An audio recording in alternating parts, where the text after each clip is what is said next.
இப்போ தான் நம்ம சேனலுக்கு நீங்கள் முதல் முறையாக வரீங்கன்னா தயவுசெய்து கீழே இருக்கிற ரெட் கலர் சப்ஸ்கிரைப் பட்டன் அழுத்தி சப்ஸ்கிரைப் பண்ணிக்கோங்க. கூடவே அந்த பெல் பட்டன் அழுத்தி ஆள்னு கொடுத்துக்கோங்க. அப்போ தான் நம்ம போடுற வீடியோ உங்களுக்கு தினமும் கிடைக்கும். சரி வாங்க இப்போ நம்ம வீடியோக்குள்ளே போகலாம். கேரள மாநிலம் கொல்லம் மாவட்டத்தில் இருக்கக்கூடிய கொட்டாங்குளங்கரா தேவி கோயிலில் பெண்கள் மட்டுமே வழிபடக்கூடிய வழக்கம் இருக்கிறது. இந்த கோவிலில் ஆண்களும் வழிபட விரும்பியுள்ளனர். அதற்காக பெண்கள் போல வேடமணிந்து பூச்சூடி கோயிலுக்குள் பூஜை செய்யலாம் என்று பல ஆண்டுகளுக்கு முன்பே அனுமதி வழங்கப்பட்டுள்ளது. இந்த கோவில் சுயம்பு தேவி கோவில் என்றும் அழைக்கப்படுகிறது.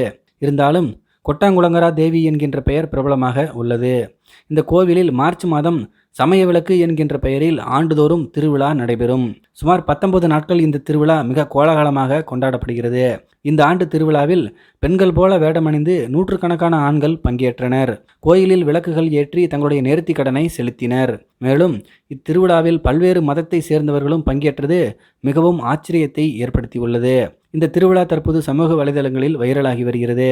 கடந்த 2 நாட்களாக சேலை அணிந்து தலைமுடி வைத்து பூச்சூடி நகைகள் அணிந்து மீசை தாடியை மலித்து பெண்கள் போல முகத்தில் ஒப்பனை செய்து ஏராளமானோர் கோயிலுக்கு வந்தது வித்தியாசமாக இருந்தது.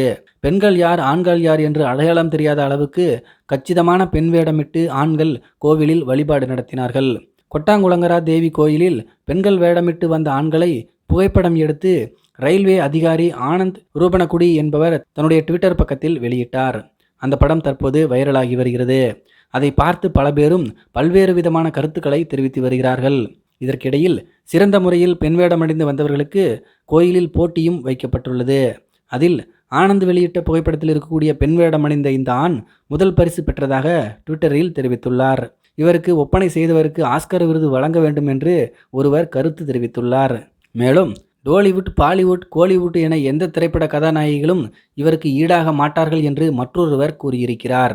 இந்த கோயிலில் பெண் வேடமிட்டு ஆண்கள் வழிபடக்கூடிய வழக்கம் வந்தது குறித்து நாட்டுப்புற கதைகள், செவிவழி கதைகளும் நிலவுகின்றன.